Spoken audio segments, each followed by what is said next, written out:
Hello and good evening and welcome to the October, right? It's the October graphic novel of the month club, right? Because we're late in the month here. And the wonderful book is Check Please, and we have it. Woo! Oh, I love it! I love it. And we are really lucky to have Ngozi Ukazu here as our special guest here in the studio. It is so cool to be here. Thank you. This is a great book. Oh, thanks. So I just, I really want that out to people there. If you haven't read this, you should go and read this. I have so many questions for you, but let's start. I always like to start. Why comics? What is it? Why is it that comics are how you've chosen to express yourself? That is a really good question that I've been thinking about a lot lately. Because I've been listening to a lot of new music with a lot of really fun lyrics, and I'm wondering why didn't I ever go into songwriting? Why didn't I ever do more music or performance? But I think I've always been a person who has had little movies playing in my head. I have always been a slow reader because of that, because I've never been a person just to fly through words. I have to read a sentence and then visualize it, and then read a sentence and visualize it. And that is really what comics are. It's translating those images and creating those scenes. So I've been making comics for just a long time. Even in high school, I was comics editor for my school newspaper. And it's always been the quickest way to get out a joke, the quickest way to get out a story, and you have all the directorial control of being able to cast your own characters and have certain expressions and environment. And yeah, I don't know, it always just seemed very natural to do comics. I wanted to go into animation for a while. Okay. So I'm a failed animator. I'm a failed computer scientist. But I kind of fell into comics by just continuing to make them and realizing, this is a really good way to tell the stories. When you say that you can immediately access with comics, is that a result of the internet or print? I would say, I did read a lot of webcomics growing up. It was the early 2000s webcomics. So not even the early stuff, because I was reading more VG Cats, Mega Tokyo, those old school comics. But I was also reading Compton newspaper. I still remember reading Spider-Man in the actual Spider-Man strip where nothing ever happens and he never dresses up as Spider-Man. It's just Peter Parker staring. And I think they were really interesting. Literally nothing happens. Nothing happens. Nothing. Even when he dresses up as Spider-Man, nothing happens. He's just there on a wall for 2 weeks. 2 weeks, yeah. Oh, that's the worst. Yeah. And so I think with comics, it's just. I grew up watching a lot of sitcoms as well. I always love storytelling in any form, a musical, but for whatever reason, comics for me was the easiest way I could tell a complete story. I'm also just I can't read very fast, I can't write very quickly. So I do envy people who can just open up a Word document and just start writing. For me, drawing is the fastest way to get a story out. Yeah, so what are the first comics you remember reading? What was your jam as a kid? Or not even your jam, but anything I was picking, I think, did everyone have those Garfield comics in their house? Just those, I don't know, did parents even know what they were buying? Everyone just had those purple, it was just flat Garfield comics. I never knew where they came from. I don't remember buying them. But I read a lot of them, and Garfield's coming back. There's a Garfgeist. It's now, Okay, no, it's good. Garfgeist. That's good. It's good. But I read a lot of those, and again, those Sunday not Sunday morning comics, but the newspaper comics. Oh my God, Prince Valiant, and then Curtis, and then like, every, like, BC, Right. like, all those random comics that I remember cutting some of them out and saving them in a folder. Nice. For no reason. Yeah. No. So you could read them again. Yeah, exactly. And then it's interesting because I'm not sure that that's anyone's experience anymore.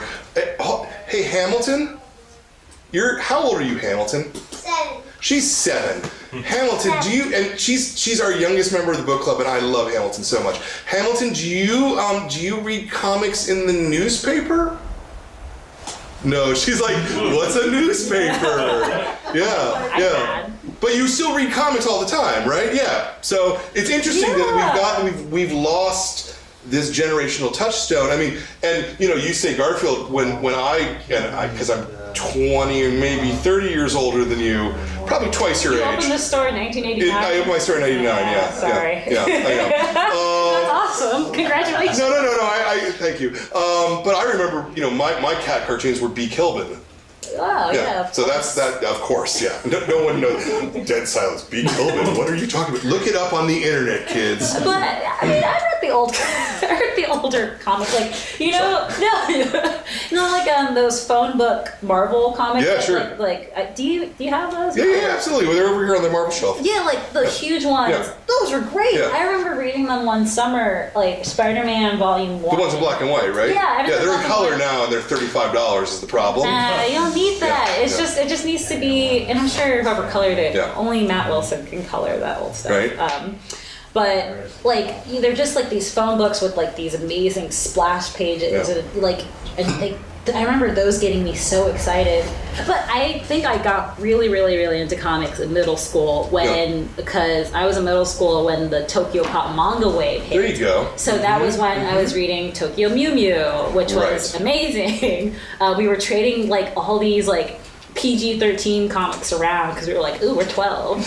I'm trying to think of, like, I read Inuyasha, I read Yu Yu Hakusho, like that manga wave hit, and suddenly everyone had these bricks, like these delicious like bricks of manga. Yeah. Those were like the first comics that I really got into. Where did you get your comics from? The school library. The school library, awesome. My God. Wow, right. Back then. Yeah. So your librarian was incredibly progressive, which... Yeah, I mean... No, I'm just... Because back then, librarians were still like, comics? I don't know about comics. Yeah. And now librarians are like... Oh, no, now librarians... Because they know that it's... are the best. They're just like... Their gateway into like real books. Yep. But they're also real books themselves. They are a form of storytelling and narrative, and it's a visual language that... younger people become familiar with. But I got them from the library.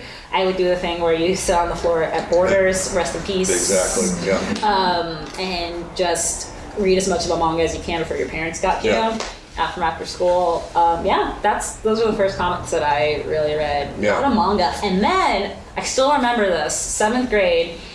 I think 7th grade was probably when those Justice League cartoons started coming out. Absolutely. There was a 7th grade. Sorry, I know what you meant. No, it's fine. Roll with it. It's fine. That was like so like 2002, 3. Sure. And I remember being like, whoa, okay, like Batman, Superman, Green Lantern, Flash. I was like, okay, so there's a whole other world with that.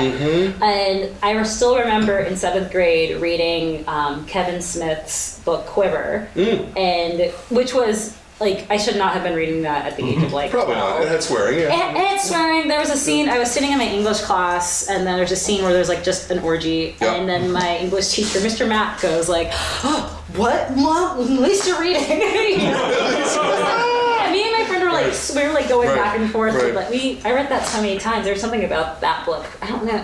I think that was probably one of the first trades that I read, and I didn't even know who Oliver Queen was. I just jumped in and had to get all of that DC lore, like infer it. It's And I think he showed up later in Justice League too. Yeah, he did. Yeah. I still remember when I was a little kid reading my first Justice League comic that had a reprint of Justice Society from the 1940s. JSA. And I literally was like, oh my God, there are 2 Flashes. Wow. Who's your favorite Flash? Oh, my favorite Flash would be Jay is my favorite Flash. Really? Oh yeah. He's just, there's something about like, he smelled chemicals, and he's the Flash, and he wears this hat, and the hat never comes off, and I do like he's his hat. He's cool. Like There's something jaunty. cool about him, you know. I always thought Barry was a square. I thought Barry was a giant square. I think Barry is like the most amorphous Flash. The Flash was like my second favorite superhero after Spider-Man, and I realized, okay, I can go on a crazy tangent. No. I realized that my like go-to superhero is a scientist who is quirky. It's a scientist who is like who is sassy and sometimes dresses up as a bug. The Flash takes that last one. Sure. But Peter Parker, the Blue Beetle. Yeah. Sure. Yeah. Ted Cord. Yeah. I'm with you there. I always thought that Barry was your dad. He was lame. And like in a very 50s kind of way, you know? I don't think he had much of a personality. Because he was always paired with Hal Jordan, right? Yeah. And Hal had like the personality of being a dick. Yeah. Okay. No, he was a dick. He was that he's that broy guy, right? Yeah. He's that broy guy. And broy guys can be entertaining. Yeah. They're dicks, but they're entertaining, right? So but Wally was my favorite, so. Yeah, no, I dig that. Yeah. I dig that. He was just stepping into those yellow boots, trying to fill them. Yeah. I could talk about comics for a long time. Well, you can talk about comics as long as you want. I'm here all night if you want. Sure. So, okay, your description in the book. No, because it's all comics, man. Your description in the book says that you are a first-generation Nigerian. Yes. So your parents from Africa. Yeah, they immigrated in the 80s. To Houston, where I was born. And it's kind of that pressure of being first generation. You have this many careers to choose from, and comics is not one of them. Sure. So it was really interesting. Probably art isn't even one of them. Oh my god, right? no! My sister went into music, and my dad was just like, "Why?" Yeah. Like you do engineering, and she's like now getting her PhD in conducting, which is awesome. Yeah. But like, you have engineering, pharmacy, lawyer, doctor, boom, boom, boom, boom, something physical, something real, like tangible. Something where you get a paycheck. Yep. And I mean, a big paycheck. A big paycheck. Yeah. And the thing is, like, I always, and I never shied away from the sciences. It's like I really love science. I was a big nerd in high school. I like never slept in high school because I was doing all the AP classes. So it's not like I didn't want to do science, but I realized when I decided to major in computer science in college, my heart really wasn't in it. I was always daydreaming, and I didn't have that passion for problem solving and like puzzle making and like deconstruction that you need to do computer science. Sure. And I remember like crying in my dean's office. I was just like, Dean Farley, Sam Sullivan could do a problem set in like an hour. It takes me like a week. Why? And he was like, well, Sam really likes computer science and you don't. Right. And Sam right now is like finishing up his PhD at MIT. Yeah. Ugh, he's so smart. Yeah. Anyway, I'm done. And but not just that, but that you went to computer science at Yale. It's not like so. You're really smart. That's crazy. Yeah. That's really real. It's really, really, really, really, really, really hard to get into. Yeah. It's hard to get into. I'm lucky that I was able to get into it. I was doing like a million things in high school. I wasn't sleeping. So it was like boom, boom, stack the high school application. And I'm really glad that I got in to be able to explore. Like, I actually discouraged so many people from going to art school because it's a scam, but also it's a scam. Unless you are really disciplined and like self-motivated, then you can totally like earn the dollar that you're putting down. But if you go to a community college or take a class online or just make a lot of friends who draw, you can become an exceptional artist without loans. Yeah. And in the liberal arts environment, oh my gosh, you learn so many things. you research and learn so many different things so that when you actually do tell a story, it's not derivative. It's something that is new and fresh. And I mean, we can all think of stories that are, you can tell they're just a copy of something else. Sure. And like math, like when you continue to derive a formula, right, it loses a degree sure. each time. Yeah, we're all math people here reading comics, but it becomes lesser and lesser. Sure. I'm about to like check with my friend to see if that makes any sense. You don't derive, you differentiate. You don't divide, you differentiate. I just want to make sure that got on the microphone. That is different. Mazzoni is so upset right now. Mazzoni, that's our 10th grade calculus teacher. Yeah. But when you differentiate a formula, you lose a degree each time. But it is called derivation, though. Yeah. So yes. So It's interesting because they say in stories there's only 7 stories. Yeah. And it's how you tell that story that makes the difference, right? It's math is exactly the opposite of comics or storytelling in general, right? Where math, you have to, it always is the same one side or the other, but in comics or other storytelling, but who cares about those? It's all about how you do it. It's all about how you do it, and it's really about where your stories are coming from. So when I talk about research, Check Please actually was the product of me absorbing a tremendous amount of research on hockey. As you mentioned, I am Nigerian. Hockey's not a big sport in Nigeria. I wouldn't think so. And I'm also from Houston. Hockey's not a big sport in Texas. And like when I first discovered hockey, I was writing a screenplay about college hockey. It was my senior year of college. And I was... Wait, why were you doing that? That's a good question. I just want to make sure. Okay, yeah, that's a really good question. So I needed to write a screenplay on something. So my professor asked me if I had any story seeds, and I actually had been kind of dabbling with the story that was inspired by sitting in my freshman German class, and me and my friend were talking about at Yale the motto is 1 in 4 or more, which means 1 in 4 of Yale students identify as queer in some way. And we're like, oh, that's so cool, they're Yale's known as the gay Ivy, and we were chattering about that, and then off in the corner we hear tuh, and we're like, what? Swing our heads over, and there's a guy on the hockey team. His name's Chad. Literally, his name's Chad. And he was like, no, there's no gay guys on the hockey team. And me and my friend are just like, how do you know, Chad? How can you be sure? But that question of well, what if there was a gay boy on the hockey team that was trying to fit into whatever Chad-like box that they were creating? And so I had that idea freshman year, and I kind of expanded on that, but in order to do that, I had to go deep into hockey. Right. It was a excavation, exploration, yeah. It's told, Canada is 100% exotic. It's so weird. Sorry, you're not... It's true. It's true. But it was a very different place from where I was used to. Sure. And, the slang and, the equipment and even just the mentality that... I'm very into sports. I love sports. And one sport that I love is basketball, which I'm not even going to get into it because I'll start ranting.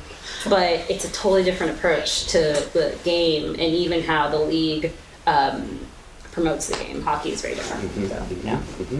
So this is 2009, your first year, is that right? 2013 is when I started the comic. That was the summer after I graduated. Yeah, but you graduated Yale 2013, Yes. So 4 years before that would be 2009. Yes. Yes, Yeah. I did the math Yeah, right. you got Okay, it. great. But it's only easy math. I can do that math. There you go. So you're thinking about this screenplay in 2009. When did you actually write it? I wrote it, and that was at the beginning of 2013. Okay. Oh my God, no! I nearly failed multiple classes because I was just ooh, senioritis. Ooh, I'm gonna write a screenplay. Ooh, who cares about grades? And I just fell into research. It became my entire life. I just I definitely, I'm so glad I graduated. Mm-hmm. Oh boy, yeah. And you graduated, you did graduate. Yeah, I graduated. Computing and the Arts, which is, I don't know if you wrote that on the website. No. Or is that actually the That's Computing actually and the the major. Arts? So computing and the arts was my major. Only about like 5 or 6 people graduate with that major every year because it's a very interdisciplinary major. It's a cobbled together major. When I was crying in my dean's office, he was basically like, listen, you got a lot of computer science credits. We can salvage them, have you start taking art classes, and we can get you out of here. Right, okay. So, yeah. Yeah, okay. So it was, in a way, is this wrong? Yale was kind of, not a disaster, because obviously you learned a bunch of stuff.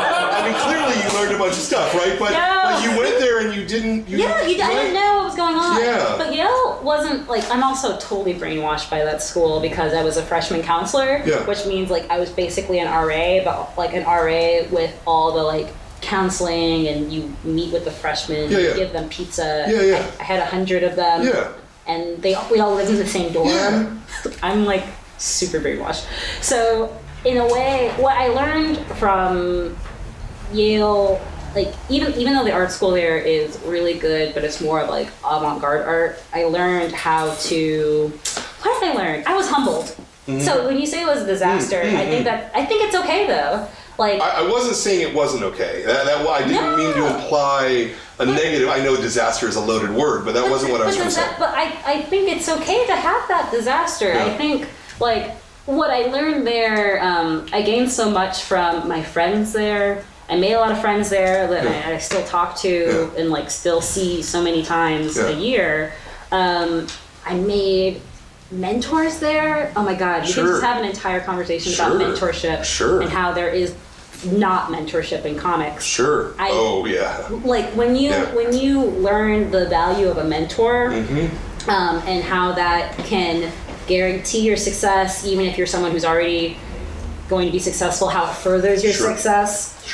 So I learned all those things, but I also did learn how to fail. Yeah. I think one reason why I have zero ego, I'm the most humble person in the world, but one reason why I think I don't, it's so funny because I don't know, when you're sitting in a comic convention hall, I do get really flustered by the really big name people, but it's weird. The people I get flustered by is oh my God, why am I forgetting his name? I'm so flustered. It's Mateus, Kevin McGuire. Oh, Kevin McGuire, yeah. Oh, yeah. Who drew the Justice League International, which so he drew the iterations of Blue Beetle, Booster Gold that made me really get into that deep DC Comics side.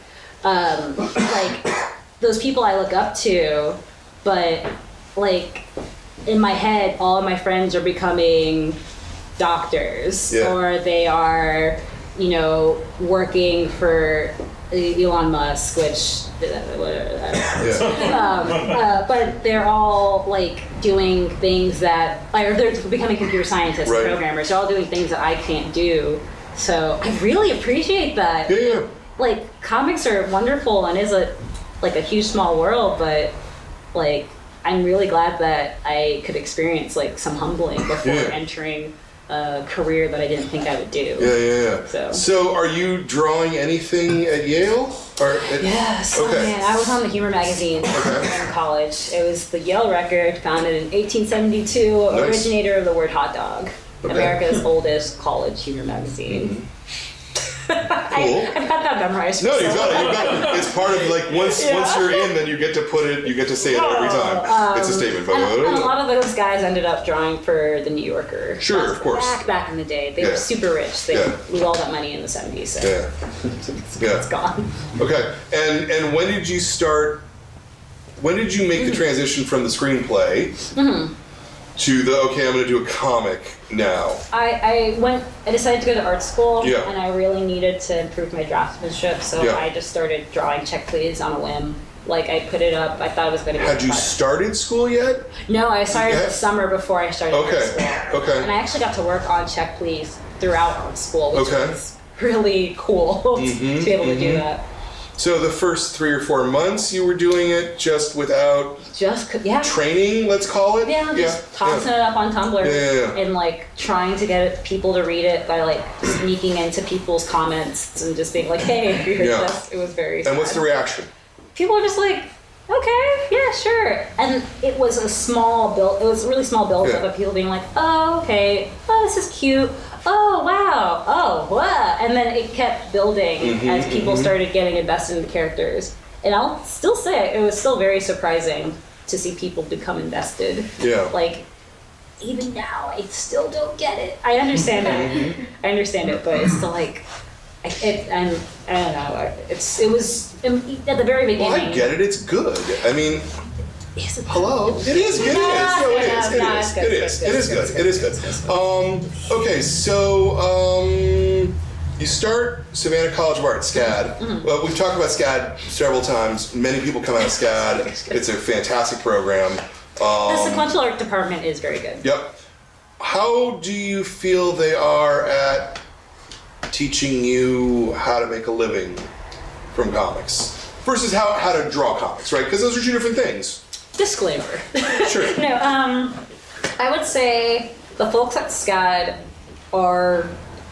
they know how to teach comics. I remember the intensive course that I took that every person takes when they're getting their master's or MFA. It was comics boot camp, and you go in knowing nothing, and by the end you have learned something, and it's just churning out pages. The reason why I decided to go to SCAD because it was the only program where it's so page focused, and that's the only way to get better at comics. Right. So I don't really blame the professors for that in any way, for the other side, which is learning how to make money, because they're there to teach you how to make comics. Sure. We did have a really good self-promotion class, which is, you learn how to make a resume, you learn how to make a website, you learn some branding, which is good. But the hustle part of it, I don't know. Like, it's hard to teach. I don't know. It's really hard to teach. It's not that hard to teach. I gotta say, I mean, I do. I make a point of volunteering. CSA has an MFA program, and so every year I go there and talk to their seniors and talk about how comics works and how the direct market works and how. Well, I don't do taxes because but that's a major thing that people should know. Yeah. No, almost no art education.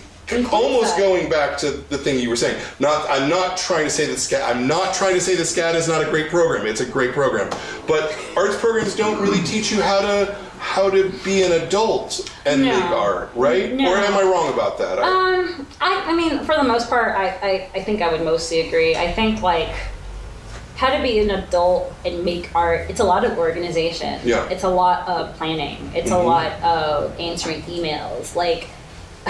Knowing how to answer an email and do that professionally and send an email and reach out and follow up, those are things that I learned from college. It was 4 years of Yale, of emailing professors, following up with professors, seeing the kids around me who were like doing all the things you're supposed to do, which is how I interact with my publisher now, which is now I interact with a journalist if they're interviewing me.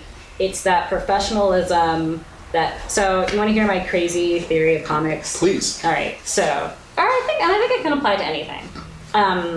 But there are 3 things I think you need to be a successful comic artist: love of craft. Okay. Professionalism. Yep. And self-promotion. Yep. If you have 2 of those things, you can make it kind of far. But you can get pretty far if you have 2 of those things. Yeah, so it's like for an example would be someone who has no love of craft, but they can churn out pages and they can self-promote. Yeah, you're gonna be fine. Your stuff might feel dead, but you'll be fine. And there could be that person who has like a deep love of craft, can render beautifully, but they may not be the best professional. But but they have enough personal connections and enough things that they can promote. You can make it, but it's those people who, and I met a lot of them actually at SCAD. I think also the reason why I enjoyed SCAD was because my grad class was exceptional. The person who took over for Rena Telgemeier on the Babysitters Club, which are like the biggest selling comics ever, is Gail Galligan, and like, oh my god. So like love of craft. Gail's an amazing artist. She's like a consummate just sketcher. Extremely professional, which I think she probably learned in part of going to NYU. That was her alma mater. And self-promotion, just knows how to brand, just knows how to like put their stuff out there. So I would go so far as to say that any field that's creative, it's not just comics. Comics, it becomes more obvious because it's kind of low stakes, and so to achieve it, you have to. But no, I think it's any artistic field, and I would go a step further and even say that the vast majority, luck is part of it too. I would say that the vast majority of people don't actually have all three skills.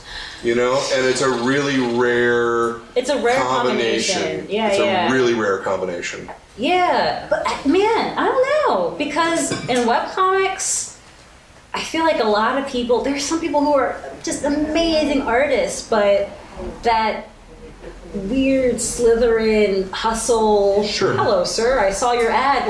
You don't learn that unless you're around people who already know how to do that. So. Right. But. Man, I don't know. I'm very biased. Well, and also, how much do you want to hustle if you're trying just to create art, right? Like that to me is always the big drawback of in the webcomic space. It seems to me that it's a very difficult model to monetize, right? There are ways to do it. Certainly there are ways to do it, but it's not as obvious and easy as it seems, and unless you hit a certain threshold, it becomes really, really difficult to make anything like a living. The people I know who make a living off of merch. Some of them can make a living off of hits. But that's much harder than it's a lot harder. And I remember when I first my first webcomic. Surprise, secrets. I had a webcomic before, check please. It was bad. But it was a really good, it was like my first pancake. You just gotta get it out there, toss it out. And I learned a lot from doing it. I think I was trying to get money from ads, which did not work. It's so funny. I think most people who I know who are making, let's say, above $1,000 a month on Patreon. I think they're just doing it from the readership. Sure. Yeah. There's quite a few people doing that. Yeah. But I mean. Yeah, but quite a few is it? Yeah. Is it 100? I feel like I can find. Maybe is it not. 500? I mean, right? Do you know what I mean, right? So in that place, that's where it becomes luck, right? Yeah. Did you make it into the club? Yeah. Did you decode either the style or it's always it's never it's not something that can be replicated. You could never go, here's what made Check Please successful. It was these three things, it doesn't, that's not luck and timing. Yeah, exactly. Okay, so you're at SCAD 2014, 2015, you're drawing the book at that point, yes? I have no idea that I'm drawing this book. I'm just drawing a webcomic, and I'm like, I guess it's going to be something. I didn't know I was going to do a Kickstarter for it for a long time too. When did you know that it was 4 years, that it was the shape? So when I started the comic, I had done about 5 episodes, and I was like, I guess this is going to be a thing. And when I sat down, that's when I realized, I sat down and planned out the other years. That's when I realized, okay, I can do this for 4 years, and it would roughly take most of grad school and a little bit of time afterwards. Right. Yeah. Right. So, but that's when I sat down and realized the length of it. And you thought it was rational to go to grad school and launch this business at the same time? I didn't know I was doing it. It was so strange. I was in school, and anytime I could make money, I just immediately went for it. Sure. Because the first thing I did before I did anything, I was making little zines of Check Please related zines and selling them online. Yeah. Yeah. But I think I got credit for that in the class as well. Nice. Yeah. Well, that's awesome. That's great. Yeah. That's great. Even more reason to go to SCAD. You get credit for doing your comics. Oh man. I have a friend who did an entire class that was just Boom pages from Boom Studios. So we're that's actually really good. That's really good. She worked the system. Because it's not like they pay the page rate. So she got class credit. Yeah. I'm cool with that. I'm sorry, Ross. So the Kickstarter. When did you think I'm doing a Kickstarter where I have a thing? Yeah. It's actually a thing that has a shape, and I can maybe I can monetize this, and I can and here's how I do it, right? Like, so that's like a lot of steps, and I'm curious how you got to those steps. I think it was, I was doing the comic for a while, and then I started doing zines, and every time I would do zines, say I was going to print zines, I would get all these orders. And then I started realizing, okay, this amount of money could probably fund a Kickstarter if I'm lucky. And then I also started seeing other webcomic people around me, because we were all in the same city in Savannah, who were doing Kickstarters themselves, and they had similar readerships, in terms of size. So I was like, okay, maybe I could do a Kickstarter. So I was inspired by my friends. And when I did my first Kickstarter, I was an anxious mess. I remember the day I launched it. I did it as a project for a class, and I launched it in that class that afternoon. And I don't know why I did that, because I guess I love high stakes and drama. So in a way, even if the Kickstarter had failed, it still would have been fine, is what you're saying, because you would have gotten class credit for it and experience and... Sure. Right. Okay. That would have been fine. Yeah. What was writing on the Kickstarter was, if it didn't make it, I couldn't do comics. Right. I would have to become a TA or get a okay, job. I see, okay. Yeah, so and was any of this pressure your parents? It was all me, really. It was all you, okay, I think, fantastic. Yeah, I think they wanted, my parents just wanted me to, probably go into animation, get an MFA and teach or something. But for me, I was like, if I don't make money, I cannot pay my student loans. Yeah. I could not... do all of this work. I can't work on a comic full time. Yeah. So a lot was writing on it, and I remember I remember launching it. I couldn't sleep the night before. The day of, I walked down to the Savannah River and looked at all the water, and I was just like, you know what? I'm so small. The world is so big. It's okay. I was still having a panic attack. And then when I launched it, I remember seeing the money kind of trickling in, and all of my friends had the Kickstarter open on their computers as well, and then it hit that first 1,000, and then 2,000, and then blah blah blah blah, and then by the end of class it was funded. And wow. Yeah, it was crazy. Because you were trying for 15 at first. Yeah. Okay. I think that's how it went. Yeah. No, it's a great story, even if that isn't how it went. Go with that story. Because the second Kickstarter was, by that time I had a manager, and I remember we launched it in the morning, and by 10 o'clock it had hit 100K. So all right, it was ridiculous. Let's not get ahead of ourselves. I kind of want to hear the story in order, because this is fascinating to me. Yeah. And so the first Kickstarter, it was that moment of oh my God, I might be able to do comics for a living. Isn't that nuts? Yeah. To realize I might be able to do this. Yeah. If that hadn't worked, I wouldn't be here. Yeah. It was because of that, those first people who had discovered Chef Please, and I never published a book. I've done zines, but I never published an entire book and shipped it out to 1,000 people. Sure. Those people were like, yeah, I'll take a chance. And that's the only reason why this exists. Yeah. That's crazy. Yeah, it is crazy. It is crazy. I had thought, before I started looking at the internet today, that maybe your experience at Yale was what let you build a business case to do that. You know what I mean? Right? But now clearly that's not the case at all. So how did you figure out how much money you needed? And how much, and then at the end of the day, how much did you actually need? Right? Because you asked for 15 and you got $75,000. Right? I mean, there's no way you could have ever thought. Yeah, I didn't. That even, you probably didn't think, I'm assuming, that you weren't even going to hit your goal. Oh, right? Yeah, no. You probably thought, if I could get 12, then I could probably still do it. Yeah, I was just hoping that 30 days would be enough to, eventually reach out to family and friends. So what that, Kickstarters are a blessing and a curse, because I had planned for a certain amount. Like, there's a great book that Spike Trotman wrote about funding a Kickstarter. Like, she still has it up. Yep. It's a PDF you can download, and it basically is a really good skeleton for building your Kickstarter.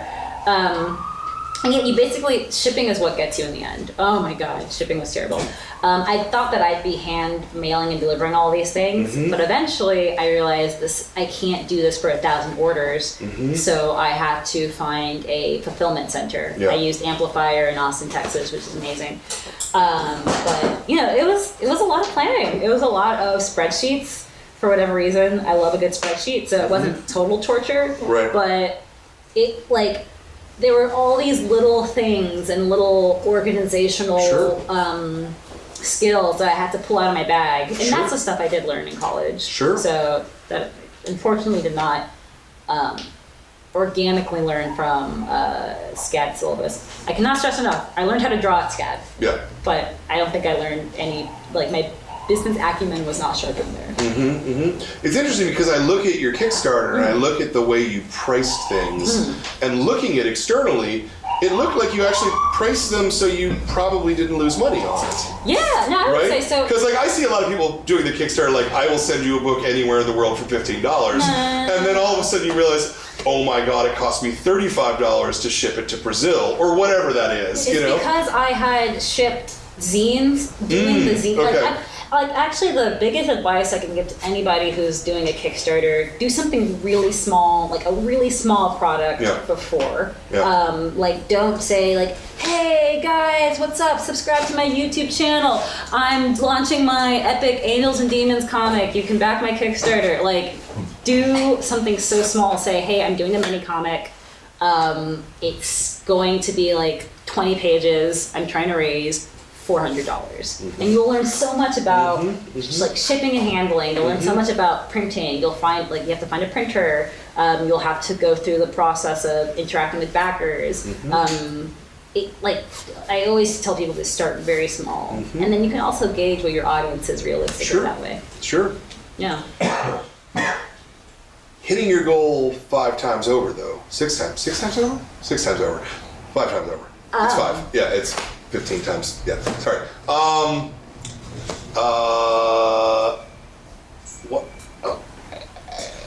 What was going through your brain then, right? Like, is it like, oh, shit, comics, now I can do this, like, this is it. This is now, wow, and oh my God, I've got to get serious about doing this. Yeah, I think it was like a combination of being serious about comics and a little bit of fear, like a lot of fear, mostly fear. I was very scared. It was like this realization that I had to, all these people were giving me money and I had to be able to get them the products that they asked for. And that was a lot of pressure. But the comics were done at that point. The whole first year was finished. They were done. I still had to do some concept pages. But it was the process of taking the images, making sure that they're all high res, working with the printer, making sure everything was like, you know, the bleeds are right, assembling the PDF, shipping it off, like making sure the tracking was right. Like I think, I can't believe how, because I literally was the person who had to make sure that things came in through customs, like a giant freight shipment, and ended up at a warehouse, and then made sure that the warehouse, like, they were shipping things to all the backers. And when a backer got something that was damaged, I was the person who had to write them back. So it was a lot. So that's why when I made $75,000, 5 times my goal, it was thinking about all the work that would have to be done. So how much did you actually need to have? Like, did you need 74,000 of that 75? No, it was good. Taxes, you know, are really bad. They are very bad. I know. The government will take, if you're a freelancer, the government will take like a third. A third. Well, but it's better to put aside a half just to be safe. Yes, you got to put away so much. So the government will take a lot.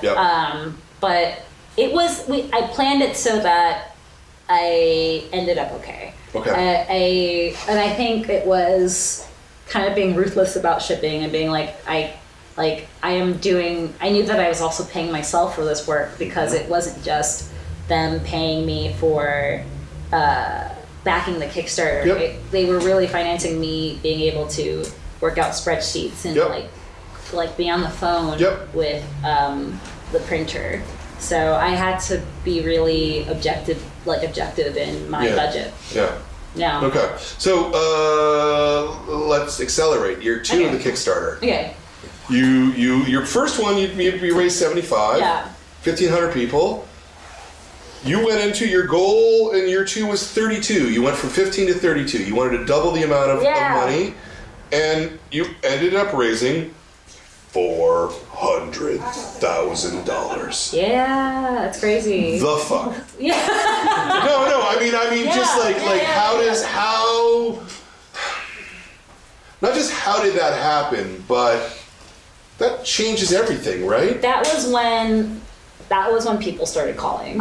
That was literally when, and by that time I was working with George Rohag, who pro bono gave me like so much advice on my first Kickstarter. I was just like, will you be my manager? And he was like, yeah, that's what I do. He manages comics people. By that time I was working with him, and that was when the publishers were like, hey, Kickstarter? Like, oh, hey, like, do you want your book published? Like, that's when they started knocking at the door. And that was really exciting. And it was a little overwhelming too, because that was when people were writing articles about Check Please. That was when suddenly people were using Check Please as the example, like, Big 2 won't print this. Hey, you hear about this gay hockey comic? Right. Just take that, Superman. And I was like, I'm just here, right? What's happening? Right. It did change. It changed a lot but I think the biggest thing that, in a less of a like objective way, was it showed that people really just wanted a queer story where no one died. Sure. And people were really people were excited about that. Sure. And I think it shows that there's an entire population of like readers who are being underserved in comics. Yeah. And it does feel weird to be the example when people are like, oh yeah, like, we'll take that, Big 2. But I am also happy that that Check Please can be proof that people want different stories. Sure. They want diverse stories. Yeah. No, and I think even more so that Check Please is fundamentally proof of that, because it's not just that you're succeeding doing a sports comic in a place where sports comics don't sell in America. Oh my God. We've tried NASCAR comics, we've tried NFL comics. They've never worked. And those businesses have, like NASCAR and NFL, have put tens of thousands of dollars into trying to make that work, trying to make wrestling comics work, trying to make all those things work. And you succeeded with a sports comic that's a sport that no one in America likes. Yeah, it's weird. Not no one in America likes, but you know what I'm saying, right? It's not. That's right, though. Yeah. No, I could literally go Sharks. I could literally talk. Are you guys Sharks fans? Woo! Yeah. Well, yeah. Oh, very good. Boo! Wait, where are you? He's from Canada. I don't like the Sharks. Well, Canada hasn't won a Stanley Cup in a. That's true. Since Who's your home team, Jordan? my home team is the Oilers. So The Oilers. Okay. The Oilers. Sorry, not to derail this. Yeah. No, I literally I know less than you about. Well, you know a lot about hockey now, but the whole you don't skate and you don't. I don't skate. He's never been to Canada. And why hockey? What the hell? Hockey is the weirdest sport in the world. Yeah. Like, okay, I can preach a sermon on why sports comics don't work in America. Yeah. There's like multiple reasons why. But it's because we already have superhero comics. Right. But that's it. We already have superhero comics. Okay. So, so let's take LeBron James, who is literally a superhero. He is very giving, charitable. He's 6'8". He's probably taller than Clark Kent, actually. When he has a zone where he can do anything, and he puts on a costume, and he has a nickname. He's King James. All of those things are what we associate with superheroes. So it's like evolutionarily, right. You know how there's no mammals in Australia, right? Yeah, marsupials. No one has shouted at me. That's wrong. But that niche has already been filled by superhero comics. Okay. You don't need a story where an underdog dresses up in a costume to fight a bigger team. That's Spider-Man. Yeah, you have that, Sure. so you don't need that. Sure. Like Space Jam came close, Right. but I mean, if Space Jam were a comic, it would probably have been very bad. Yeah. Because you can't have It was. There was a Space Jam comic. Unless Michael really bad. Jordan drew it, literally him drawing it. No, it was very bad. It was a very bad comic. That's my theory. I think that's actually a really good theory, and I would even amplify that theory by I think that the superhero is no longer ascendant in the comics realm because you can now get that exact same thing on television for free, right? So what do you need to see the Flash? Why would you need to buy a Flash comic when you can, at your house, the Flash is on screen in video and he's running and it's super speed and you have those things? And so what I'm trying to get to with this is I think it actually leaves a place in comics culture now that the sports comic can succeed, because it's not just Check Please, but we also have Fence, we have the Dodgeball comic, City. yeah. There's at least one more that I'm blanking on. What am I blanking on? Spinning is technically. Oh, Spinning, right? Yeah.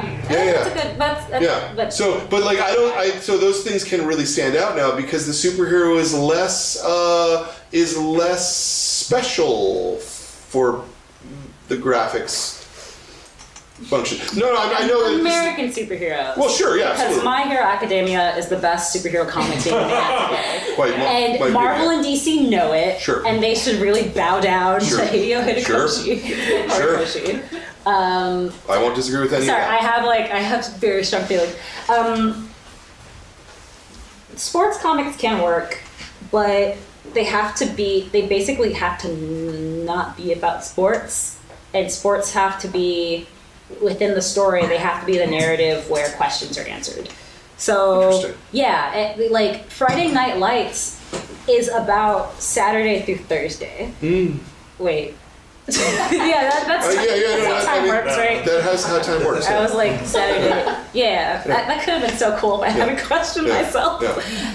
Cut that part. No, it's I know, you're not going to do yeah. it. Oh, well. Friday Night Lights Yes. is about Saturday through Thursday. It's about the character development.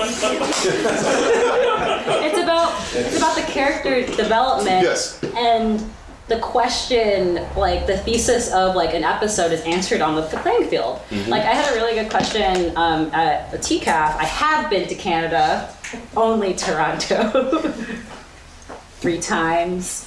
But I had a really good question at TCAF where someone said like, well, how do you make sports comics interesting? You know they're always going to win or lose. But if you provide context, so like, let's say Biddy's playing a game. But his dad's there. Oh. Uh-oh. So his dad being there changes the context of the game. If Biddy wins, can he say like, oh, I'm proving something to my dad, like take that dad, I won? Or if he loses, does he feel shame? Like the context of a win or loss changes. Right. But in sports comics in America, it's always like, uh-oh, here comes Kevin Durant. Oh, he has a magic car. Whoa, here he goes. There was an episode of Static Shock that was exactly this. It's like this type of, they try to make them magical when you don't really need to do that to make Sure. sports interesting. Sure. So Do you think that at the end in a sports comic the team has to win? no. At the end. At the end, at the very, very end? The very No. end, okay. Because there's like you can win. In other ways. Yes. Okay. So like you can make sacrifices.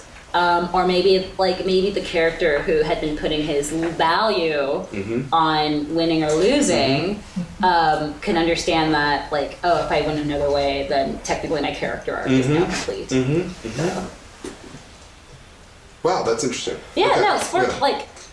And manga does it really well. Sure. Like Slam dunk.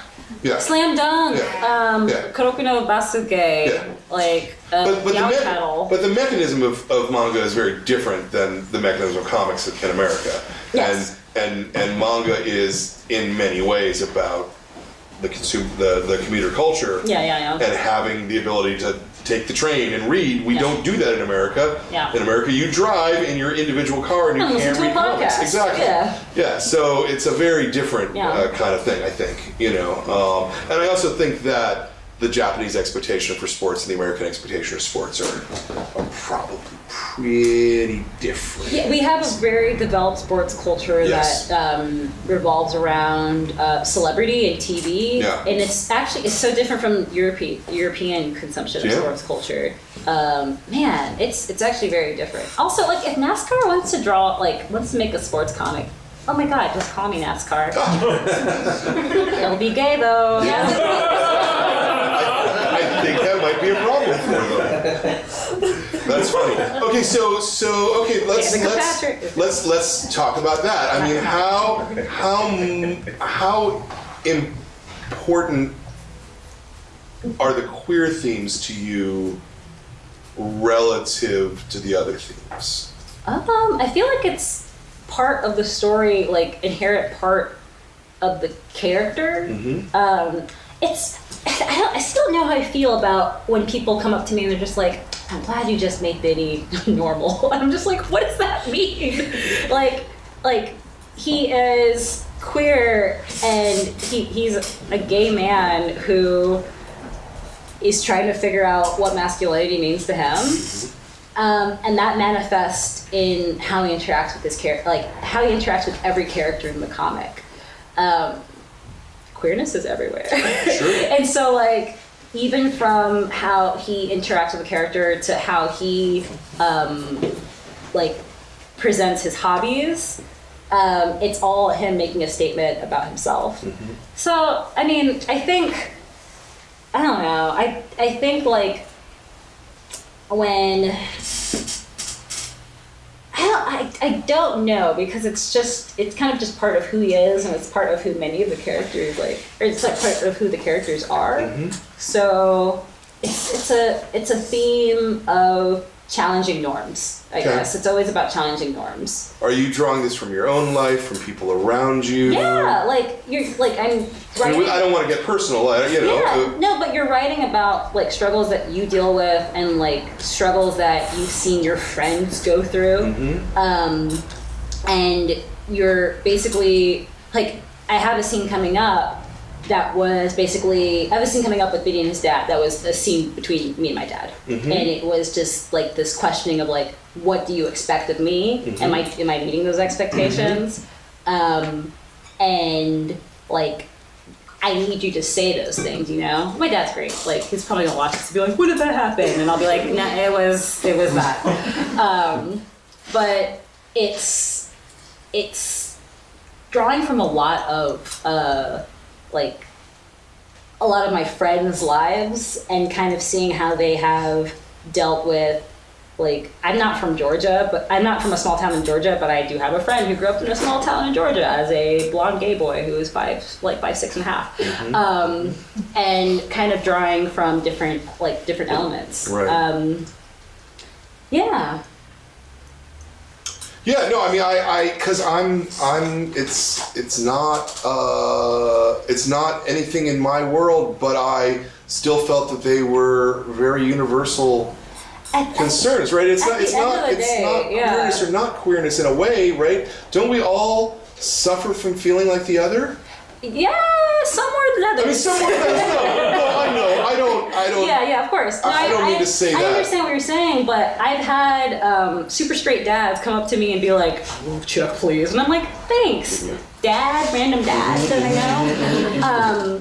And like, I think that what people see in the characters in Check Please are issues of mental health, issues of not fitting in, wondering how they should present being a man or a woman, or neither.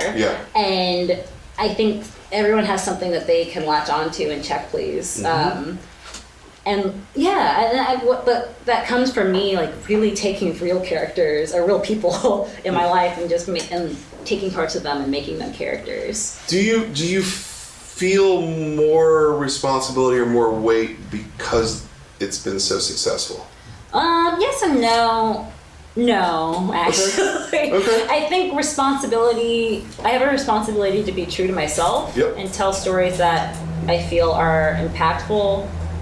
But if they don't resonate with me, then I know they're not going to resonate with myself. Sure. Or with others, rather. Sure. But you don't feel like, oh, I have 5,000 people who gave me all this money. Now I have to be super woke or something, right? No, I don't think. Yeah, I think they give you the money because you're already doing the thing. I think it's more of just being authentic. Yep. It's really again like being authentic to myself. Like, I think that's unfortunately where a lot of posturing can come in, especially on like social media, where when you get a platform trying to perform, but that's exhausting, and B, it's impossible. You just have to really just focus on making the best work, letting the work speak for itself. Yeah. And like, I would say I do have to be responsible when I'm like researching like someone who maybe have a totally different ethnic background from me. Like, I want to like present that in the best way I can, but like,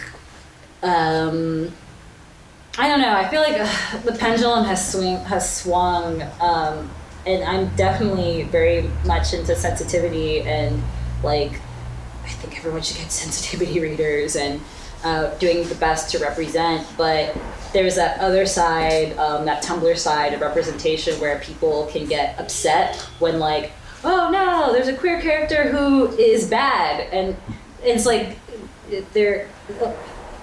people can be queer and bad. They could be evil and they can be good, and it's okay. Sure. So, because people are people. People are people. And some people are bad. And some people are bad. Therefore, ergo, union, and so yeah, I think I've gotten better. I think in the last few years of being able to say like, this character can do whatever this character wants to do, and they can have their identity. And if someone does call out culture and is like, and I'm like, no, this person is a person, and their identity is part of them, but just their actions don't like always represent their identity. Yeah. So yeah. So I've been asking a lot of questions, and I would love to see if any of y'all have any questions you'd like to have answered. I'll start with Miles in the back. Hey, how's it going? Hey, hello. First of all, I want to say that the best Flash is Wally West. Thank you. You understand. Wally West is the best, okay. And second of all, you were talking about newspaper comics earlier. I wanted to know if you had read Bloom County and Calvin and Hobbes. Oh my god. So I have not read Bloom County, and I know, right? And I actually did not grow up, I did not grow up a Calvin and Hobbesian philosopher. I didn't grow up with like the Calvin and Hobbes books, so every Calvin and Hobbes thing, I think the first time I probably saw Calvin was like on the back of a truck, like just peeing on something. And like, logo or exactly. Yeah. And so I've read a lot of them now because Bill Watterson is awesome. Hopefully he's awesome. I hope he's a good guy. We don't know anything about him. I imagine he is. His comics are great. His comics are great. He's not. Let's just hope. Let's all speak that into existence. So I don't have that experience actually. So I feel like I missed out a little bit on not even Bloom County. Maybe I do. Maybe I have read it. Maybe I just didn't know. I don't know. Milo the Penguin. I've And seen Bill a the few of Cat. that. Oh, okay. I've seen.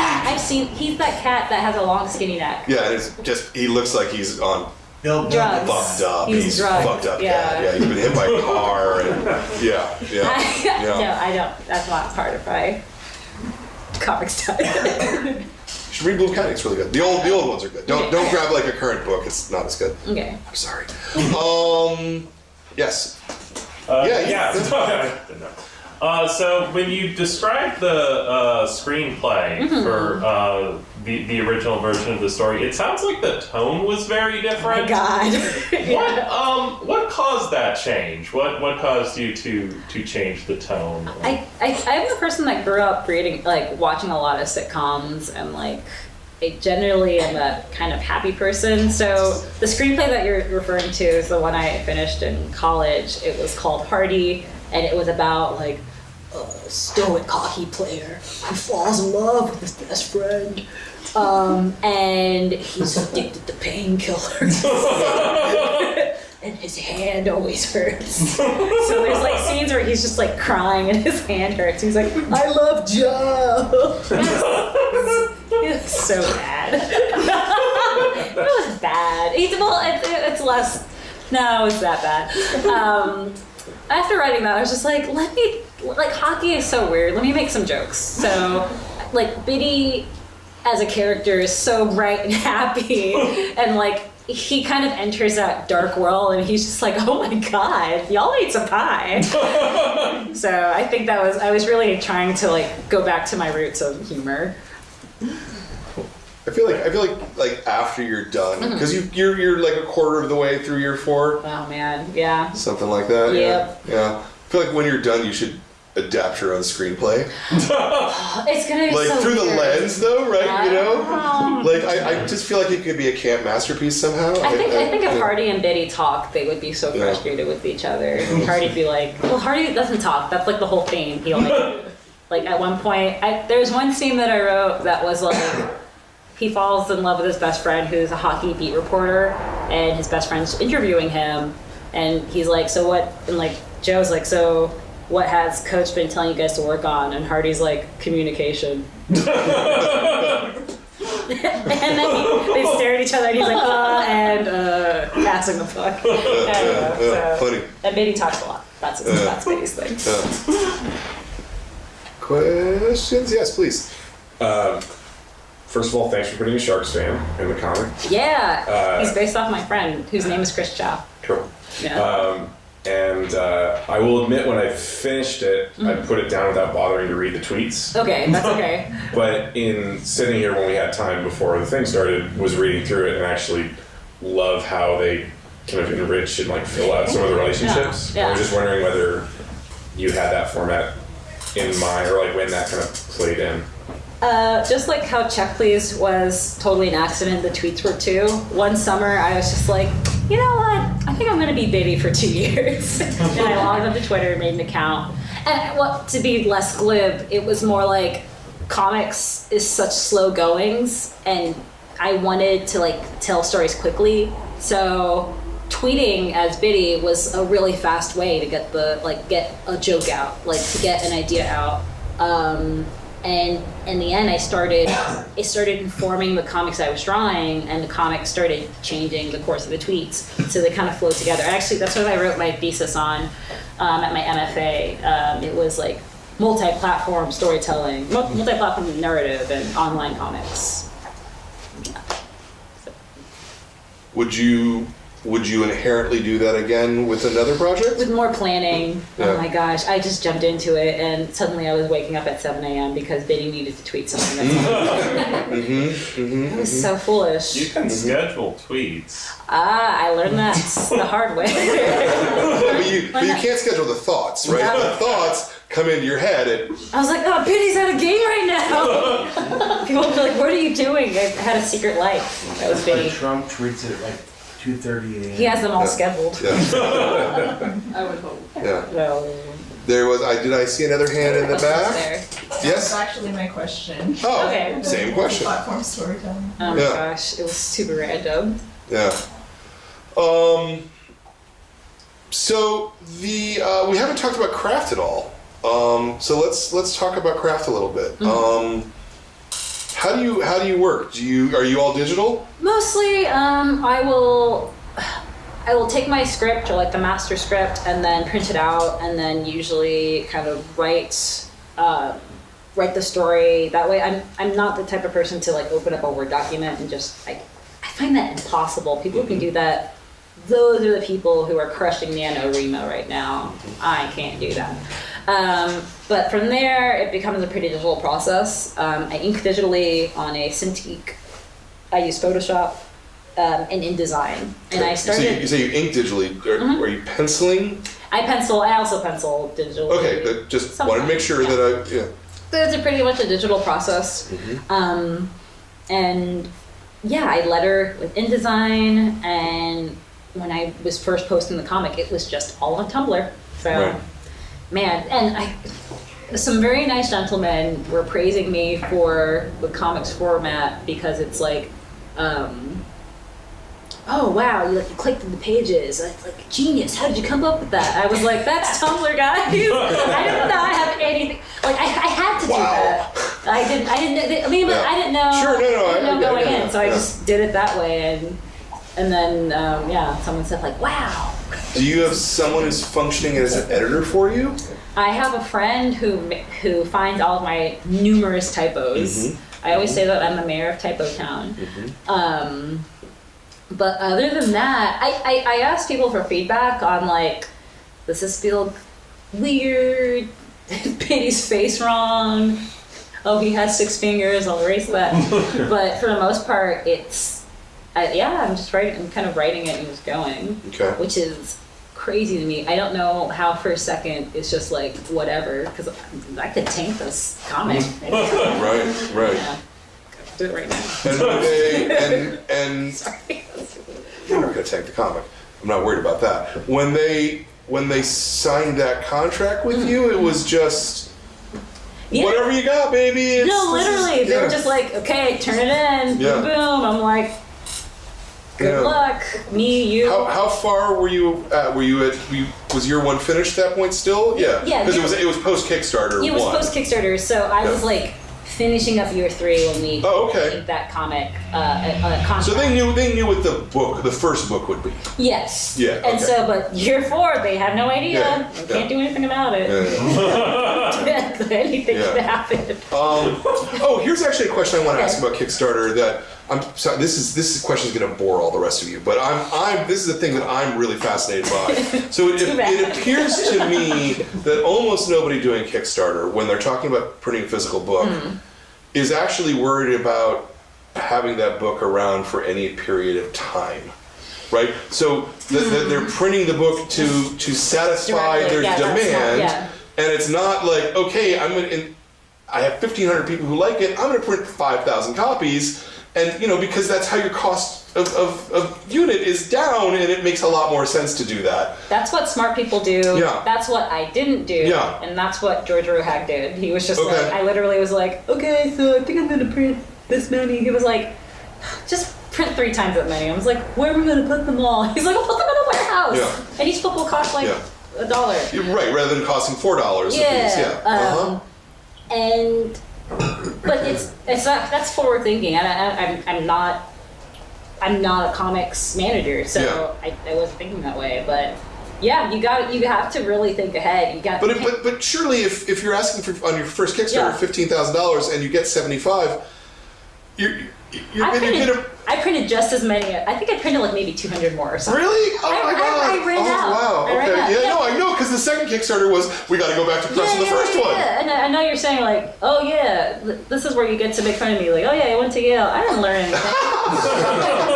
They didn't teach me that. Right. Well, because it seems like the goal should be to create a sustainable thing so that you can sell units for the next 5 years, because that's where the profit is. The profit. Watchmen sells a number of copies, but it's the fact that it's been selling for 30 years is where they make the money. You've been in comics for so long. You got all that knowledge. Right. No, you print 10 books. Right. Nobody's gonna want these after we're done with the Kickstarter. Sell them for $1 each. Go home. Okay. No, that is how people should do it. Okay. So, yes. All right. So, like in terms of creating comics, how do you? I mean, you're doing screens this way rather than it's getting reformatted here. I mean, it's not they're stacked, but still. How long does it take you to do each segment? Okay, now... We're talking like 10, 12 screens a segment, something like that? Yeah. So right now, the reason why I haven't updated in a while is because all I'm doing is penciling and inking pages. That's all I'm doing right now, just churning them out. And I've gotten to the point where I can write from thumbnails to finished inked pages. I can do 10 pages in a week. Wow, that's really good. I would say like a check please page, like one of those screens is like 75% of like an actual page. I don't know. Yeah. Sure, I know what you mean. Yeah. Sorry, Squirrel Girl. And Because you're not storytelling per se on the page. You're storytelling over the course of. Yeah. So it's like. So I would say I could probably pencil and ink like a 22-page comic if I weren't doing check please. But I think I could be able to do that. Yeah. If I was only penciling and inking, and I could write it too. In a month, you're saying. Yeah. Sorry, I keep pointing. You could do a comic a month, is what you're saying. Yeah. Okay. Sorry. Okay. Have you given any thought to doing comics in a more, in a less Tumblr way rather than in a more something? Maybe. I think my next comics will probably be more like. I think I'm probably going to release larger batches at a time. I don't know. It's so exciting to think about what could come after Check Please. There's so many ways to tell stories. Sure. People are just now doing comics on Instagram. I'm like, you fools! Like, oh my god, I want to make a superhero that exists on Instagram. Yeah. This is breaking news. Yeah. This is, I like your comicking. I like your continuity. I like your page to page, and there's action, and there's certainly, certain pages have 2 or 3 panels, but for the most part, it's very screen by screen, right? Which is a very different way than I'm used to my language of comics, right? For me, the language of comics, it does, right? Because there's a huge difference between 9 panels a page, and because the beats are different, right? The rhythm's different, and it's that. It's like it's the difference between flipping a page and like hitting a button or tapping the screen and then moving to the next thing and moving to the next thing. And it's funny because the reason why Check Please is in that weird format was because I was practicing composition for a television screen because I thought I was going to be an animator. That's all the practice that I was doing. And then I realized, like halfway through, you can start seeing where I start putting more panels in. I was stuck with that format, but I was like, I got to make these pages work somehow. So I'm fascinated to see how my comics will shift when I eventually start doing things in like the correct way. Yeah. So do you see you doing your next comics designed as a print object first? I don't know because I still want to make a superhero on Instagram and no one's going to print it. Sure. Yeah, but I don't know. Yeah. I probably should make it. I probably should, right? Yeah, I don't want to, but yeah. I think there's something that, to me, the language of comics, and I've said this so many times, they're probably bored of hearing me say it, but I really feel like comics are not the panels. Comics are the space between the panels. That's where where you as the audience fills in what happened between one image and the next. And my go-to example would be Charlie Brown running at the football and Lucy yanking it away. Right? If you actually look at the comic, she never yanks the football away. Right? Like you, the audience, are the ones who do it. That to me is comics. That's the magic of sequential art. Yeah. For me, comics. What makes comics? Well, that's real existential. And Isn't it? Yeah. But it is that moment where I'm reading a comic that is so good where, like, the panels, like, fade away. For you, it's like the in-between. I think for me, it's when I forget that I am, like, and that's when comics are really masterful, when they just become, like, the story is just so strong. Yeah. That I'm filling in the information. Yeah. We're saying the same thing, I think. We're just saying it in an opposite way. Well, like you're like when you're. I'm defining it by absence rather than by what's there. What does that say about you? I don't know that I'm. No, just kidding. Okay, but I'm I actually could say what that says. No.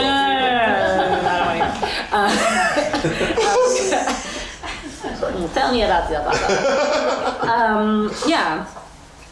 What are the best comics that you've read lately? Sorry, this is... Lately? Every week I read amazing good things. This was one of the best comics I've read lately. And you can buy it now. No, I read everything. The problem is it used to be that I literally read everything, that I could tell you anything about any comic in my store. But now...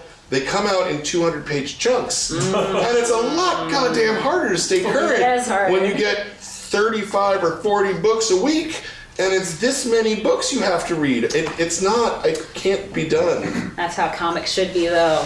Down with floppies. Oh no, down with floppies. Why down with floppies, right? So here's part of the economic part of it, right? I'm just like shouting a bunch of things. No, it's cool. Yeah. I was going to engage you, but No, please. no, if you don't want to be engaged with that, that's fine. No. Yeah, no. I mean, I think so. So from a creative point of view, right? So there's two reasons to serialize.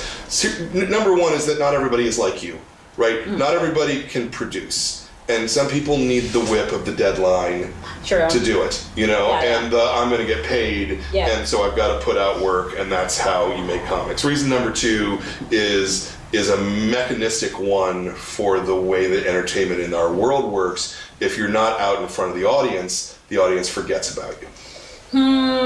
Okay, yes, but I think floppy, they should take that Periodical, not floppy. I hate that. I hate that term. No, I really do. I hate. That's not against you. I just hate that term, floppy. Jesus fucking Christ. How more dismissive could you be?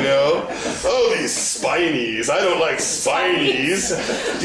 Well, floppy. No, I'm just kidding. No, periodicals. I think I always love the idea of serialization. Yeah. But well, you do it. You literally are. You serialize. But That is your serialization should be digital now. Okay. Serialization should be digital, and I think you can get a farther range of that. And I think perhaps, I don't know, comic publishers think, well, we're losing money if we just give it out for free. No, that's how you get money. Like, you do things for free, and then serialization should be an advertisement for higher end products. Sure. Sorry, this sounds like so capitalistic.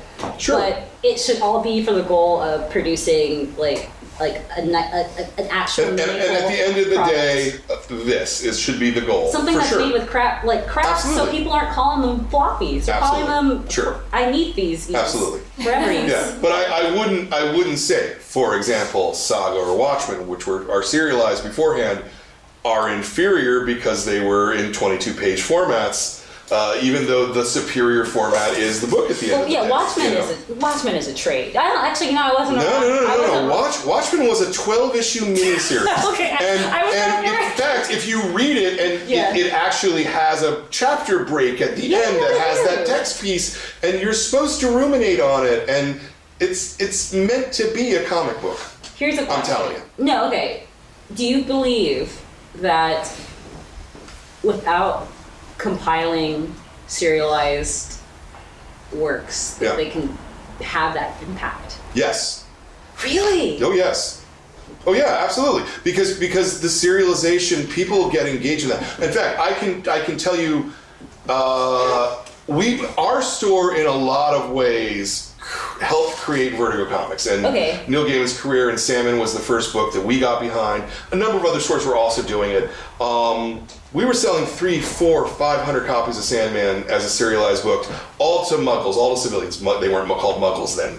We called them civilians. And yes, there was a book that came out at the end because we went, there's so much demand and you can't go back to press. Can you please fucking put out a book of this so we can continue selling this? More people are interested in buying a $2.99 serialization, in my opinion, than are coming in and spending $20 at a time for something that they're not sure or not that they will like. Now, the thing that you're doing is you're giving it away for free, so people can go, oh, I really do like this. Now let me go get the permanent version of it, right? Mm-hmm. But that's different than the way that these kinds of things are produced, right?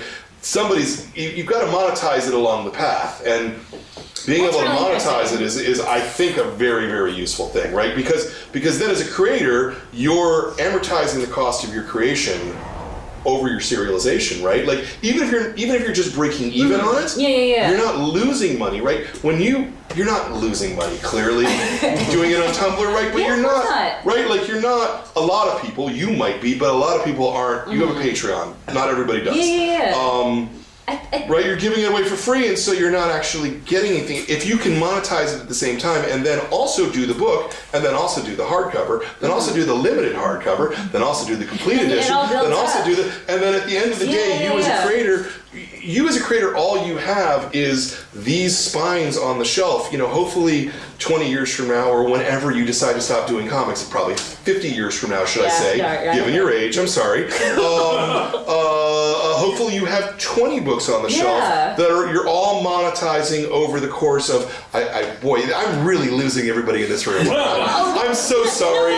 But this is the deep comics talk that no one talks about. I know. Like, I feel like when I talk to comics people right now, it's kind of all the small stuff of like, well, how do I get Boom to pay me? Or like, how do I... Sure, everybody's interested about how do I survive? How do I exist? That's the long range stuff of not just the monetization of a story, but how people are engaging with the story, how they get and consume the story. And when I say monetize, I don't mean it in that like gross capital way, right? Like, because capitalism can really be fucked up and wrong. I'm talking about it from the, you created something, you should make money from it from the rest of your life. You should be able and you should be able to figure out a way to get it out as in many places. You know, I had a conversation with a cover artist for DC, and I remember talking to him about retirement. Yeah. And he was like, "What's that?" Yeah. And that scared the living daylights out of me. And it's something where I was like, dude, you're making so much beautiful art that's seen by like a ton of people. I mean, you don't own the IP, you're drawing a character that, you know, you don't own at the end of the day, but it does not make sense to me that a person with skill should not have like that long range. So I think I can see what you're saying. Perhaps we need a new model. Look, I'm joining your ideas where people can still get floppies. Because I still think some people don't want to read things online. Yeah. I think people should. Sorry, most people don't want to read online. Yeah. So I would say if we look mathematically, I think that we can see when it comes to things that are printed objects, they sell much better than the digital sales. I think you can get a huge you can get an entire all audiences. Yes. If people are reading periodicals. Especially people who don't read comics anyway. Exactly. There's 200, 500 million people who don't read comics. That's where the online, that's where that is, you know. It's the newsstand. But those people would be coming into stores and getting the periodicals if they were just exposed to, like, I don't know, like if they just started putting out back issues and just putting them where... Agreed. Yeah. I agree. And people would be like, oh, I want that, and they go grab it. Yeah, no, the first taste is free. It's, you know... No, but you know... Look, I've been selling comics for 30 years. That's how it works, right? You go, no, I really love this book, and you know what? Buy it, money back guaranteed. No questions asked. I don't care. Yeah. You don't like it, bring it back. No one ever brings it back, ever. Because you don't do it unless it's good. Yeah. You don't tell them that unless it's meaningful, unless they're going to engage in it. Yeah, it's the long-term game is what we're supposed to be doing, because there's not any money in comics other than that, you know?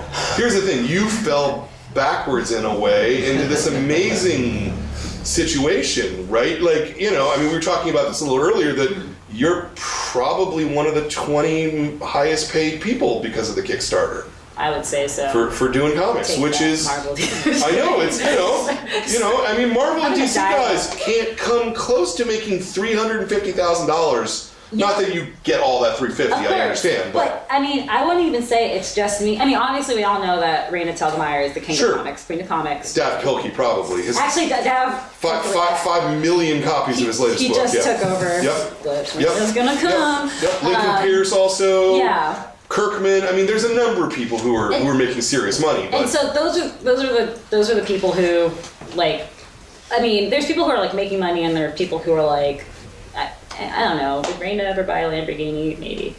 But like, I would say that I feel like a lot of, not just like, there's indie artists that I feel like could go head to head financially with some of the dudes who are like, ooh, I just invented a new supercar for a popular superhero.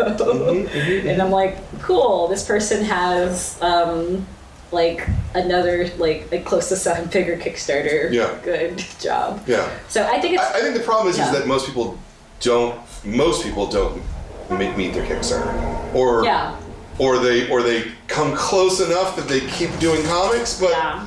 you know, like they're asking for 17 and they made 16, and they're like, well, okay, I'll try that much harder next time, right? But that's they didn't actually need 16; they needed 30. Yeah. And you know what I mean? But I do think that more people are able to make a living off of comics without relying on traditional publishing or working with the big two or Image or Dark Horse. Yeah. Sure. And it's, I don't know, like, it is weird to acknowledge the fact that, like, I'm able to make a living off of comics. That's really entirely due to the readership. Yep. So I'm thankful for that. Yep. But it's so strange to think, like... And you're never talked about. And you're never talked about, like, in the direct market, in the comics world. I don't see articles about you.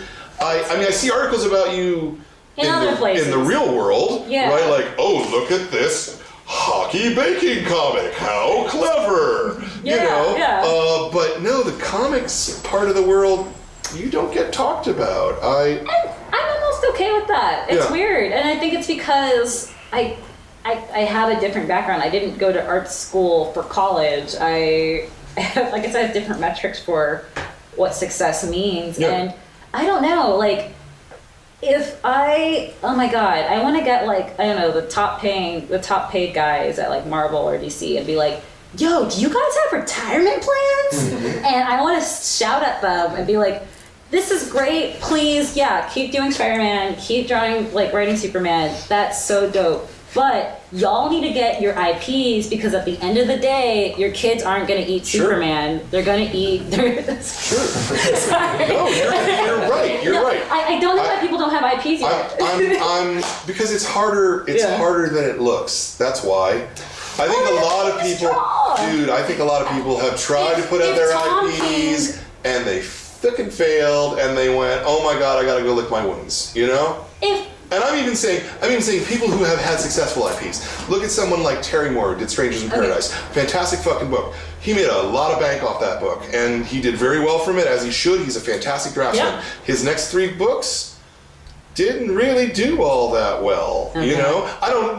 They may have made money. I don't know, but I don't think it's. You know, I don't think, like, he built on the success, is what I'm saying. I don't think that Jeff Smith has ever done anything that's been as successful as Bone in his post-Bone career, and he's done several things, and I don't think any of them took off in that same way. So it's... Good luck for me. It's, well, and yes, good luck for you, but isn't this part of part of the hard part of being a cartoonist? And I'm really not trying to be a bummer here. I find this to be the fascinating conversation to have, because most of the people we have in here for conversations don't make a living off comics, and you're one of the people who has, in a really fundamental way. Yeah, sure. Yeah.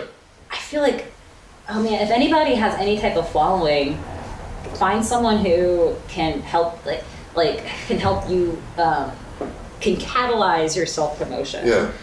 Manager or agent, is there a difference in your mind? Yes, there's a big difference. So, like, George doesn't really do any brokering for, like, contract stuff. With the second contract, he was a really good help in navigating it, but, like, all that stuff goes through, like, a contract lawyer. And agents do more of a job of shopping things around. We were fortunate because publishers came to us. So that's really the big difference. Like, agents, they go out and they take, and they are trying to sell. Yeah. Do you feel any like, oh my God, what if the second edition sells 8 copies because everybody already bought it from me? Oh yeah, I always have the insecurity of, like, I think I asked you, I don't know, I just, like, I walked in today and you said, like, oh yeah, people have been buying the book, and I was like, really? We sold a ton. Yeah, and I'm like, and you give it away for free. I give and it you've for had free. this Kickstarter. Yeah. It's weird. It's weird. But, it's weird. I love it, but it's weird. Actually, and I've been hyping up George a lot, because he's worked with a lot of people. The guys who do Atomic Robo, he has, like, proof and numbers that they sell Comixology stuff, they sell original stuff, and their stuff with Image sells fine. IDW. IDW. Their stuff with IDW also sells because it's all hitting different markets. Right. So with Check Please, people are going to libraries and reading it. They're finding it in bookstores. It's not the same online crowd. So it's just a totally different market. I am still, I cannot fathom like how people are just, like the fact that people buy the book when it's online. Yeah. I mean, It's wacky. it's weird. cool. It's cool. It's great. I'm very thankful, Yeah. but I'm still just like, why? Yeah. It's all online. Yeah, but you're one of like 5 people that I think that actually is true for. I don't think that I don't know. I think it's rare. I mean, I don't mean that in a bad way. I just, And like, I did buy Kate Beaton's book, even though all of her comics are still online. Right, But like, right. oh, it's such a pretty book, though. You Right. know? Yeah. All right. Do we have any last questions? Sorry, I've been babbling. I don't do this. Do we have any last questions? I would love if you guys have any. No? Good. Oh wow, I covered it all. Instagram one start after Check Please, or will you like start that before Check Please? I have to do probably another comic in between that, but like, I really just want to draw Star Titan taking selfies. That's all I want to do. When are you done with Check Please? Next year, I'll be officially done. I think I said I would be done this year, and then I had to tour a lot, but next year it has to be done. Yeah. Baby's gonna die. No. Baby's gonna thrive. It's gonna be such a saccharine ending. Everyone's gonna be like, ew, gross. Sweet. Do you know what your do you have any idea what your next thing is? A little bit. Like, I'm definitely working on a superhero comic. Like, I I just thought I read an interview where you're doing another sports thing with a different artist. Yeah, I actually wrote the script already for a comic called, I don't think I can say it, a softball comic. Okay. That my friend Madeline Rupert, who makes a comic called Sakana. Yes! Madeline Rupert. Go to SAKANA dash comic.com. Madeline Rupert, SEO. Look her up. Softball, baseball. It's softball. It's girls playing softball at an art school. Nice. So it's just gonna be wacky. Great. So, Yeah. Oh, sorry. The Instagram comics. Is that like They like the idea. Is it diegetic? Is it like is Instagram? Wouldn't you flip out if you could check like a superhero story and they're like, this is what I ate for breakfast today. Oh, here's a monster that tried to kill me while I was eating breakfast today. Wouldn't that be super cool? Yes. Yeah, I really want to draw that. Yeah. And just like tons and tons of selfies after like beating monsters up and robots. Yeah. Interesting.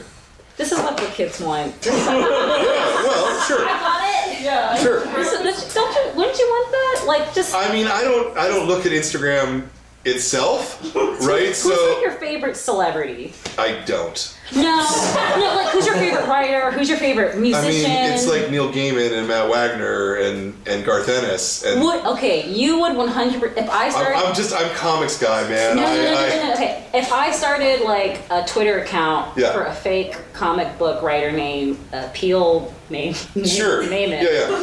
Yeah. And like stuff started happening to him, yeah. and he was tweeting about how his characters were slowly like becoming real. Yeah. You'd be like, what's going on? It's an interesting intellectual construct, but I wouldn't look at Twitter. I don't. I'm trying to find.